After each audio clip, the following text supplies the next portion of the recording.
Good morning and welcome to the Second World War Total War Channel. In today's programme we are going to see and hear about the sad story of the last soldiers of the First World War to die, when peace had already been signed. Without a doubt, the Great War was a very painful fight in every way, and the story that we bring you today is going to show it again. In this channel we have already shown you a couple of videos about this First World War conflict, in which we have seen by direct testimony of the soldiers what it was like day to day in the trenches and how they felt after ending the life of an enemy. So today we are going to focus on how the last hours were lived. And with that being said, let's start at the beginning. As you all know, the First World War was characterised by the stagnation of its fronts, by the troop positioning in trenches, and by the consequent war of attrition in a continuous attempt to break the front without ever advancing more than a few kilometres. This was what marked this conflict on the Franco-German front until about 4 years after the war began. By November 1918, Germany surrendered and decided to sign peace without having been military defeated and without any breach having been opened between its lines. The peace negotiations began on approximately November the 9th, 1918, when German negotiators met with French Marshal Ferdinand Foch. Whilst fire could have been ceased at that precise moment, as the German negotiators requested to save unnecessary death, Ferdinand refused, arguing that hostilities had to continue until the Germans finally signed the surrender. Thus the war continued. 2 days later, at dawn on the 11th, an agreement was finally reached. The Germans asked that the ceasefire be announced at that precise moment, being approximately 5 in the morning, but the French Marshal refused again and extended it 6 hours more, setting it for 11 in the morning, thus being the famous date of what is now known as Armistice Day, the 11th hour of the 11th day of the 11th month, 1918. It is estimated that in the 6 hours that elapsed since the armistice was signed, some 2,500 soldiers died from the bombings and shootings, and in the previous 24 hours, between 10,000 and 13,000 men who undoubtedly should have returned home to their families, but whose corpses will be left unnecessarily lying on the battlefield. The telegram that was finally sent said the following: "Cease hostilities across the front on November the 11th at 11 AM French time." However, the orders could not have been sufficiently clear, since each person did what they saw fit.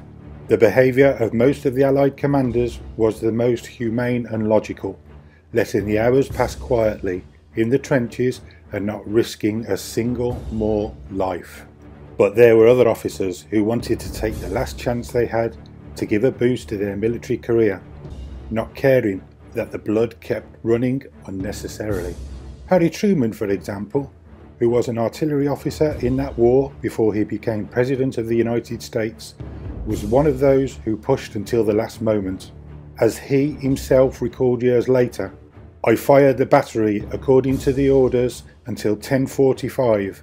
In that minute, I fired my last shot."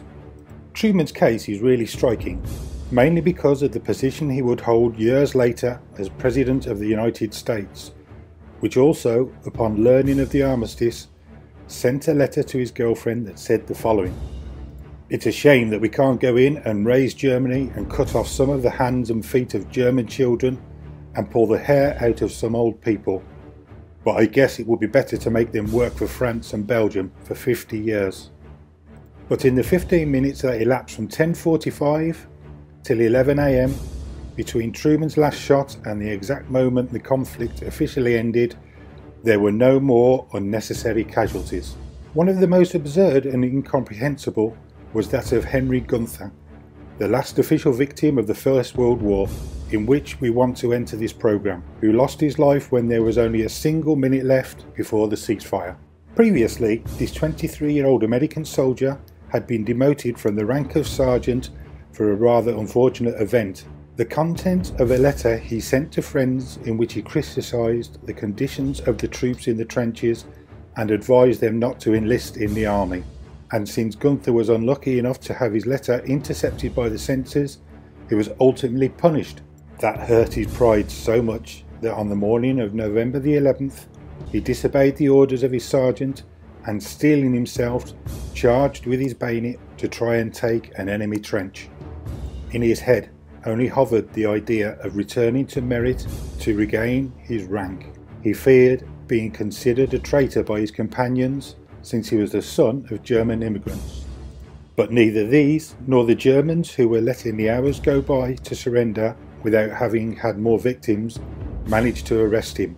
Horrified, knowing that the war was about to end, the Germans gave him all kinds of signals and warned the Americans to return to their lines. They even shot several times over his head to scare him, so that he would return with his troops. But it was not enough for Gunther, and he continued to advance until he was finally shot and killed at 10:59. Curiously, and in a macabre way, he got away with it, because the army posthumously restored his rank of sergeant. Unfortunately, Private Henry Gunther was not the only one to die in these circumstances, as many more continued to shoot, either of his own accord or because this news was not well received in his sector. In addition, we must add all the deaths of the millions of soldiers who were already wounded at the time and who finally ended up dying. Well, that's it for today's programme, which undoubtedly shows us another nonsense of this First World War. I hope this video has been interesting for you and that it helps us to remember these soldiers who in many cases gave their lives for the stupidity of their military commanders or political rulers. I now await your considerations in this regard.